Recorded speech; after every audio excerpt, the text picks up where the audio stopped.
Last video में जो अपना टॉपिक रिमेनिंग रहा था वो था प्लास्टिड, यानी कि लवक, जो कि सिर्फ किस में पाया जाता है, प्लांट सेल में, यानी कि पादप कोशिका में, जिसके हमने बताए थे दो पार्ट है, एक है ल्यूकोप्लास्ट और एक है क्रोमोप्लास्ट यानी कि वर्णी लवक। हमने कितने पार्ट बताए थे?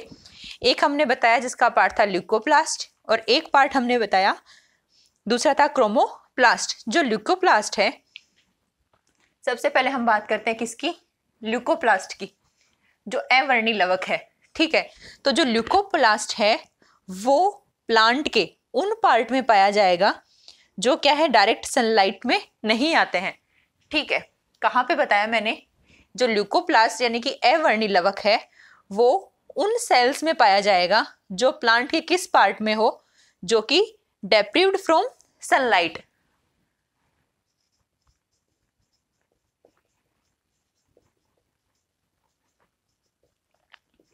यानी कि प्लांट के वो पार्ट जो डायरेक्ट सनलाइट के कांटेक्ट में नहीं है, उन पार्ट की सेल्स में कौन सा लवक मिलेगा? ल्यूकोप्लास्ट यानी कि अवर्णी लवक। ये कलरलेस होगा। क्या बताया कि ये प्लांट के उस पार्ट में पाया जाएगा जो पार्ट डायरेक्ट सनलाइट के कांटेक्ट में नहीं हो। For example roots. एग्जाम्पल कौन सा पार्ट हो गया? रूट्स यानी कि जड़ें। यानी कि इन पार्ट में कौन सा हमें मिलेगा, या फिर रूट्स के अलावा कौन सा पार्ट हो सकता है? रूट्स के अलावा अंडरग्राउंड स्टेम्स यानी कि भूमिगत तने, अंडरग्राउंड स्टेम। इन पार्ट में जितनी भी सेल यानी कोशिकाएं होंगी उनमें जो प्लास्टिड या लवक मिलेगा वो कौन सा होगा? ल्यूकोप्लास्ट यानी कि अवर्णी लवक। एक एग्जाम्पल भी लेते हैं हम इसका। बहुत बार एग्जाम में क्वेश्चन गिवन होगा, एक आपको प्लास्टिड का नाम गिवन होगा और पूछेगा ये वाला कौन से टाइप का है। तो फिर एग्जाम्पल अगर हम बात करें, जो पोटैटो है उसमें एक प्लास्टिड मिलता है जिसका नाम है, कौन नाम है? एमाइलोप्लास्ट। एमाइलोप्लास्ट किस टाइप का है? ये एक ल्यूकोप्लास्ट है जो किसमें है? पोटैटो में, जिसका नाम है एमाइलोप्लास्ट। ठीक है, जो कहाँ मिलता है? किसमें?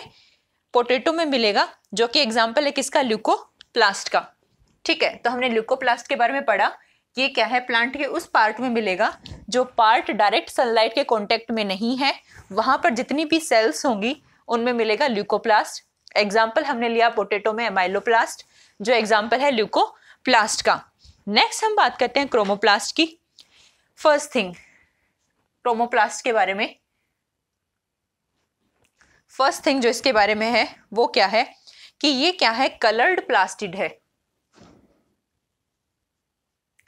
जैसा कि मैंने बोला था कि जो ऊपर वाले थे ल्यूकोप्लास्ट वो क्या थे? कलरलेस प्लास्टिड थे, उनमें कोई कलर नहीं होता है। जबकि क्रोमोप्लास्ट जो है वो क्या होते हैं? कलरफुल प्लास्टिड होते हैं। फॉर एग्जाम्पल इनके कलर कौन कौन से हो सकते हैं? ये हो सकते हैं ग्रीन, हरे, रेड, लाल। कलरफुल प्लास्टिड है। और ये कौन कौन से कलर के हो सकते हैं? ग्रीन हो सकते हैं, रेड हो सकते हैं, येलो हो सकते हैं, ऑरेंज हो सकते हैं, बहुत सारे कलर के हो सकते हैं। तो हमें इन कलर पे जाए बिना हमें सिर्फ याद रखना है कि ये क्या होते हैं? कलरफुल प्लास्टिड होते हैं। और ये क्या है? प्लांट के बहुत सारे पार्ट में मिलते हैं। जैसे कुछ एग्जाम्पल लिखते हैं हम अपन कि कौन से टाइप के प्लास्टिड कौन से पार्ट में मिलते हैं। जैसे अगर हम बात करें लीफ में, लीफ में कौन सा प्लास्टिड होगा, कौन सा क्रोमोप्लास्ट होगा, वो याद रखना है। तो लीफ में जो होता है वो होता है कौन सा होता है? क्लोरोफिल। कौन सा मिलता है यहाँ पर? सबसे पहले हम बात कर रहे हैं किसकी? सबसे पहले हम बात कर रहे हैं किसकी? लीफ यानी पत्तियों की, जिसमें कौन सा मिलता है हमें? क्लोरोप्लास्ट। सॉरी, यहां पर मिलता है हमें क्लोरोप्लास्ट। ठीक है, सबसे पहले हम बात की क्लोरोप्लास्ट यानी कि हरित लवक। हम यहाँ पे बात कर रहे हैं क्रोमोप्लास्ट के एग्जाम्पल्स की। हमने बोला कि ये प्लांट के उन सभी पार्ट में पाए जाते हैं, कलरफुल होते हैं ये सब। जैसे लीफ में कौन सा लवक पाया जाएगा? हरित लवक, जिसको बोलते हैं क्लोरोप्लास्ट। जैसे टोमेटो में जो मिलता है वो है लाइकोपीन। ये सारे एग्जाम में किसी न किसी में क्वेश्चन आए हुए हैं, इसीलिए अपन यहाँ को इसको डिस्कस कर रहे हैं। टोमेटो में कौन सा है? लाइकोपीन। कैरोट की बात करते हैं, इसमें मिलता है कैरोटीन। टोमेटो में है लाइकोपीन, कैरोट में है कैरोटीन, और लास्ट में हम देखते हैं बीट रूट में मिलता है बिटानिन। बीट रूट में मिलता है बिटानिन। हमने यहाँ पे क्या किया? हमने सिर्फ यहाँ पर अपन ने क्या किया? डिस्कशन किया है किसका? जितने भी क्रोमोप्लास्ट हैं उनके एग्जाम्पल्स की बात की, ठीक है। जैसे ल्यूकोप्लास्ट का एग्जाम्पल था पोटैटो में एमिलोप्लास्ट, वैसे ही अमाइलोप्लास्ट, वैसे ही क्रोमोप्लास्ट के एग्जाम्पल हो गए। लीफ में मिलता है क्लोरोप्लास्ट, टोमेटो में मिलता है लाइकोपीन, कैरोट में मिलता है कैरोटीन, और बीट रूट में हमें मिलता है बिटानिन। हमें यहाँ बेसिकली जो डिस्कस करना है, किसके बारे में करना है? लीफ में पाए जाने वाला क्लोरोप्लास्ट।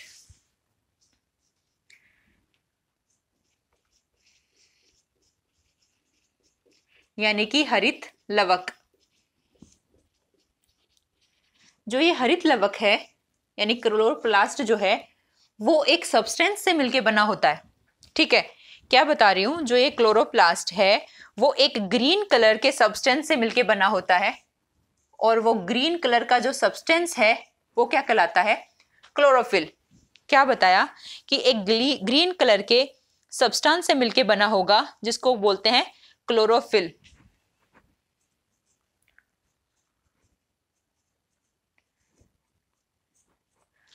क्या बताया? जो क्लोरोप्लास्ट यानी कि हरित लवक है वो एक ग्रीन कलर के सब्सटेंस से मिलके बना होगा, और वो क्या कहलाता है? क्लोरोफिल कहलाता है। और इस क्लोरोफिल में एक मेटल प्रेजेंट रहती है, कौन सी? वो है Mg यानी कि मैग्नीशियम। एग्जाम में ये सारे क्वेश्चन पूछे जाते हैं कि कौन सी मेटल पाई जाती है क्लोरोफिल में, तो कौन सी मेटल पाई जाती है? मैग्नीशियम पाई जाती है, ठीक है। एग्जाम में बहुत बार पूछा जाता है कि किसकी हेल्प से प्लांट में फोटोसिंथेसिस यानी कि प्रकाश संश्लेषण, फोटोसिंथेसिस के बारे में भी हम डिटेल से पढ़ेंगे आगे। फोटोसिंथेसिस वो प्रोसेस है जिसकी हेल्प से प्लांट अपना फूड तैयार करते हैं। तो फोटोसिंथेसिस जो प्रोसेस है वो किसकी हेल्प से कंप्लीट होता है? वो होता है क्लोरोफिल की हेल्प से। तो क्लोरोफिल जो है वो हेल्प करता है फोटोसिंथेसिस के अंदर। इसी वजह से, ठीक है, इसी वजह से जो क्लोरोप्लास्ट है उसको किचन बोलते हैं, क्योंकि क्लोरोप्लास्ट में ही क्लोरोफिल है। इसी वजह से जो क्लोरोप्लास्ट है उसको हम किस नाम से जानते हैं? Kitchen of the cell.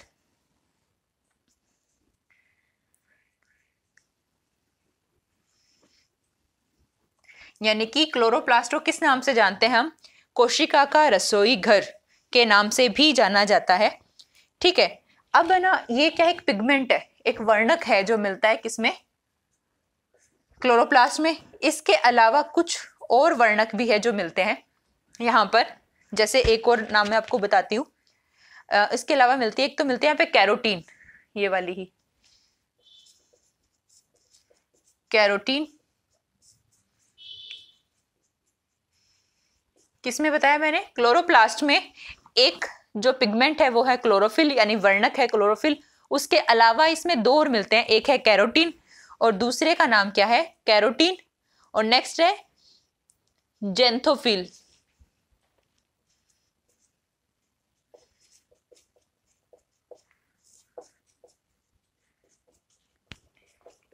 Exam में एक क्वेश्चन आता है कि जो लीव्स होती है उनका ग्रीन कलर होता है किसकी वजह से? इस ग्रीन कलर के वर्णक की वजह से, क्लोरोफिल। अब लीफ का कलर अगर येलो हो तो उसके पीछे रीजन होता है कौन सा पिगमेंट? ये कैरोटीन पिगमेंट। इस कैरोटीन पिगमेंट की वजह से ही जो लीव्स हैं उनका कलर हो जाता है येलो। तो पीला होने के पीछे किसका रीजन होगा? कैरोटीन का बनना, इसके पीछे एक रीजन होगा। कौन सा पिगमेंट? कैरोटीन। तो हमने यहाँ पे प्लास्टिड के बारे में थोड़ा अच्छे से पढ़ा, क्योंकि यहाँ से जो क्वेश्चन बनते हैं वो अक्सर कन्फ्यूजन क्रिएट कर देते हैं, इसलिए मैंने थोड़ा अच्छे से इसको एक्सप्लेन कर दिया। जो प्लास्टिड है, हम डिस्कस कर रहे थे यहाँ पर जो अपना साइटोप्लाज्म था उसमें कौन कौन सी स्ट्रक्चर सेल ऑर्गेनल मिलते हैं, तो उसमें हमने बात की प्लास्टिड की, जो सिर्फ मिलता है प्लांट सेल में। उसके हमने बताए 2 पार्ट, एक है ल्यूकोप्लास्ट, एक है क्रोमोप्लास्ट। ल्यूकोप्लास्ट यानी कि अवर्णी लवक, क्रोमोप्लास्ट यानी कि वर्णी लवक। जो ल्यूकोप्लास्ट होते हैं वो प्लांट के उस पार्ट में पाए जाएंगे जो डायरेक्ट सन के कांटेक्ट में नहीं आता हो, तो उस पार्ट की सेल्स में कौन सा वर्णक मिलेगा? Leucoplast. For example roots, underground stem, इन सब में कौन सा प्लास्ट मिलता है? ल्यूकोप्लास्ट। नेक्स्ट हमने बात की, एग्जांपल दिया पोटैटो में मिलने वाला एमाइलोप्लास्ट। तो एग्जाम में क्वेश्चन आते हैं, ऑप्शन गिवन होंगे और पूछेंगे इनमें से कौन सा ल्यूकोप्लास्ट का एग्जाम्पल है, तो ल्यूकोप्लास्ट का एग्जाम्पल होगा अमाइलोप्लास्ट। नेक्स्ट बात करते हैं क्रोमोप्लास्ट। तो जो क्रोमोप्लास्टिड होते हैं ये कलरफुल प्लास्टिड होंगे। फॉर एग्जाम्पल लीफ में जो मिलता है वो है क्लोरोप्लास्ट, पोटैटो में लाइकोपीन, कैरोट में कैरोटीन, बीटरूट में बिटानिन। तो हमें यहाँ पे डिस्कस करना है लीफ वाले क्लोरोप्लास्ट को, जिसको हम बोलते हैं हरित लवक। तो क्लोरोप्लास्ट जो है उसमें बहुत सारे पिगमेंट्स मिलते हैं, ठीक है, जैसे क्लोरोफिल भी मिलेगा, कैरोटीन भी मिलेगा, जेंथोफिल भी मिलेगा, पर जो मेनली होता है वो है क्लोरोफिल, जो कि ग्रीन कलर का होगा, जिसमें मैग्नीशियम धातु मिलेगी जो हेल्प करता है फोटोसिंथेसिस प्रोसेस में। इसी वजह से क्लोरोप्लास्ट को हम क्या बोलते हैं? किचन ऑफ सेल के नाम से भी जानते हैं। इसके अलावा इसमें कुछ और पिगमेंट्स भी मिलते हैं लाइक कैरोटीन, जेंथोफिल, और जो लीफ का ग्रीन कलर है वो क्लोरोफिल की वजह से और येलो कलर है वो होता है कैरोटीन की वजह से। जब कैरोटीन बनेगा उसकी वजह से लीव्स का कलर कैसा होना शुरू हो जाएगा? येलो। तो ये हमने प्लास्टिड के बारे में यहाँ पे डिस्कस किया। नेक्स्ट अपन इसमें डिस्कस करते हैं, नेक्स्ट जो पार्ट है अपना सेल ऑर्गन हम पढ़ रहे थे, जिसमें हम नेक्स्ट हम पढ़ेंगे क्या? प्लास्टिड के बाद नेक्स्ट रहता है लास्ट जो हमें यहाँ पे डिस्कस करना है, वो है सेंट्रोसोम। सेंट्रोसोम यानी कि तारकाय। लास्ट है इसमें सेंट्रोसोम यानी कि तारकाय। इसके रिगार्डिंग सिर्फ एक ही पॉइंट है जो हमें याद रखना है, जो मोस्ट इंपॉर्टेंट है। सेंट्रोसोम इंपॉर्टेंट पॉइंट ये है इसके लिए कि ये केवल एनिमल सेल्स में मिलते हैं।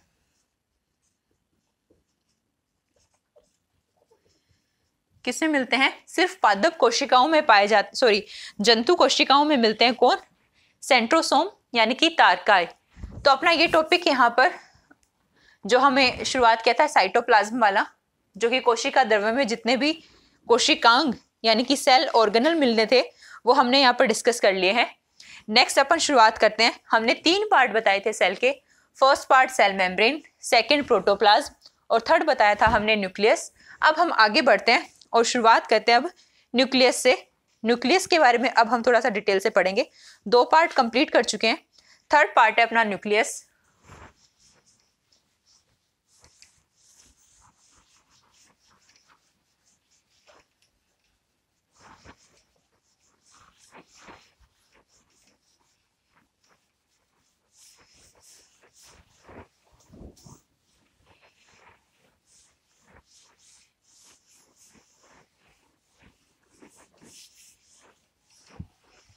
अब थर्ड पार्ट है न्यूक्लियस यानी कि केंद्रक।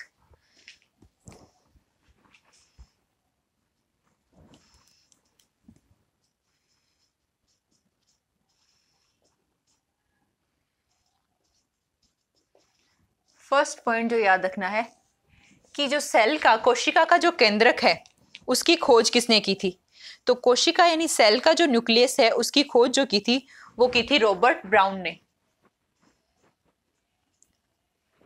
हुक ने खोज की थी सेल की, और सेल के न्यूक्लियस की जो खोज की थी यानी केंद्रक की जो खोज की गई थी वो की गई थी रॉबर्ट ब्राउन के द्वारा। अब हम याद करते हैं सबसे पहले, इसमें सबसे पहले हम पढ़ते हैं न्यूक्लियर मेम्ब्रेन के बारे में।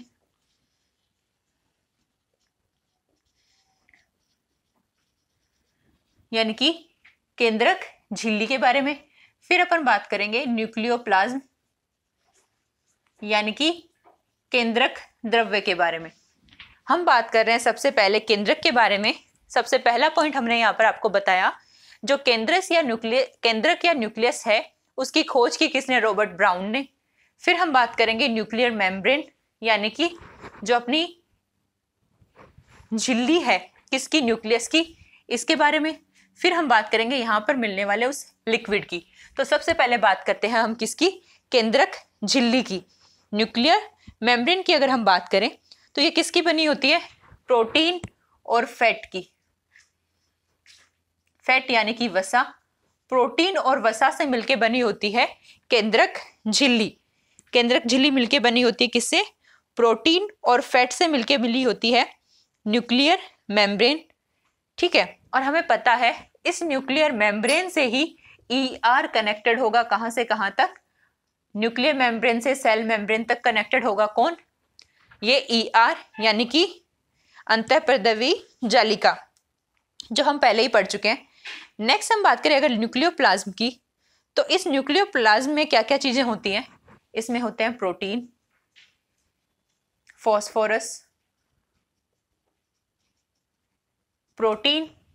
फॉस्फोरस, और क्या चीजें होंगी? और होता है इसमें न्यूक्लिक एसिड, न्यूक्लिक अम्ल। हमने क्या डिस्कस किया? हमने यहाँ पर बताया जो न्यूक्लियस या केंद्रक है उसकी खोज की रॉबर्ट ब्राउन ने। केंद्रक झिल्ली बनी होती है प्रोटीन और वसा की, और फास्फोरस, प्रोटीन और न्यूक्लिक अम्ल किस में होगा? न्यूक्लिक जो द्रव्य होगा, केंद्रक द्रव्य, उसमें क्या क्या होगा? प्रोटीन, फास्फोरस और न्यूक्लिक एसिड। अब हम बात करते हैं, इससे आगे बढ़ते हैं। एक इंपॉर्टेंट पॉइंट जो हमें इसके बाद डिस्कस करना है। सेल फिनिश हो गई है लेकिन कुछ पॉइंट इंपॉर्टेंट यहाँ से निकल के आते हैं, वो अपन को डिस्कस करने। अगर हम बात करें इस न्यूक्लियोप्लाज्म में, हम बात कर रहे हैं इस न्यूक्लियोप्लाज्म के अंदर की।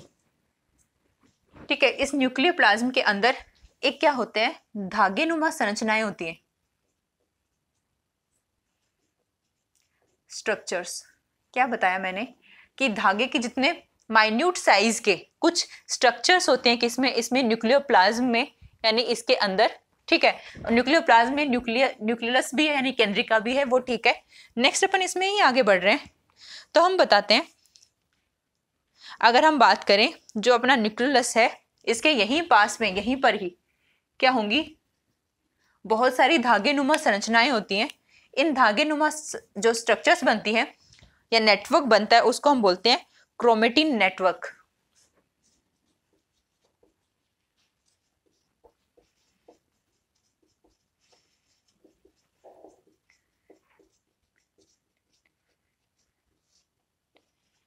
जाल, ये जो धागेनुमा संरचनाएं हैं वो क्या बनाती है? क्रोमेटिन नेटवर्क, या फिर जिसको बोले क्रोमेटिन की जालिका का निर्माण करती है।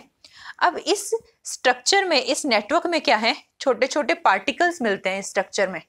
उन पार्टिकल्स को हम क्या बोलते हैं? क्रोमेटिन। क्या बोलते हैं? क्रोमेटिन। हमने क्या बोला? ये जो धागेनुमा स्ट्रक्चर है इसको बोलते हैं क्रोमेटिन नेटवर्क, और इस पर क्या छोटे छोटे पार्टिकल्स मिलते हैं। उन पार्टिकल को हमने नाम दिया, क्या बोलते हैं? क्रोमेटिन। और ये जो क्रोमेटिन है, ठीक है, वो बेसिकली किससे मिलके बना होता है? ये क्रोमेटिन बेसिकली मिलके बना होता है किससे? हिस्टोन, DNA और RNA से मिलके बना होता है। इसमें ज्यादा तो बेसिकली अगर ज्यादा पूछा जाए तो बेसिकली सबसे अधिक जो होगा वो क्या होगा? DNA। तो जो क्रोमेटिन है, क्रोमेटिन की जो धागेनुमा संरचना है जो न्यूक्लियस में मिली हमें, वो कहलाती है क्रोमेटिन नेटवर्क। और उसमें क्या होता है? कुछ पार्टिकल्स लगे रहते हैं इस स्ट्रक्चर पे जिनको हमने क्या बोला? क्रोमेटिन। ठीक है, इन क्रोमेटिन क्या किसकी बनी होगी? बेसिकली हिस्टोन, जो कि एक टाइप ऑफ प्रोटीन है, DNA और RNA से मिलके बनेगी। क्योंकि जो मेन कंपोनेंट है वो कौन सा है यहाँ पर? DNA। यहाँ पे जो हिस्टोन है वो है एक टाइप ऑफ प्रोटीन। DNA क्या है? Deoxy ribo nucleic acid, deoxyribo nucleic अम्ल, और इसको बोलेंगे राइबो न्यूक्लिक अम्ल, राइबो न्यूक्लिक एसिड या डीऑक्सीराइबो न्यूक्लिक एसिड। तो हमने DNA और RNA के लिए बताया कि ये किसका बना होगा? नेक्स्ट इसी में हम आगे नेक्स्ट वीडियो में इसी को अपन आगे लेके जाएंगे और डीएनए और आरएनए के बारे में और डिटेल से थोड़ा पढ़ेंगे। अभी हमने सिर्फ बेसिक जो सेल स्ट्रक्चर थी उसके बारे में बताया कि जो डीएनए और आरएनए वाला पार्ट है, मैं पहले भी बता चुकी हूँ कि जो राइबोसोम है वहां पर भी आरएनए है और न्यूक्लियोलस यहाँ पर भी डीएनए और आरएनए है। तो यहाँ पर जो अंदर जो हमें क्रोमेटिन मिले, उन क्रोमेटिन पर क्या है, हिस्टोन नामक प्रोटीन से मिलके बना होगा, डीएनए भी होगा और आरएनए भी होगा। बेसिकली जो मेन कंपोनेंट है क्रोमेटिन का वो क्या है, डीएनए। तो हम नेक्स्ट वीडियो में इसको और आगे एक्सटेंड करेंगे और इंपॉर्टेंट पॉइंट भी इसके बारे में डिस्कस करेंगे।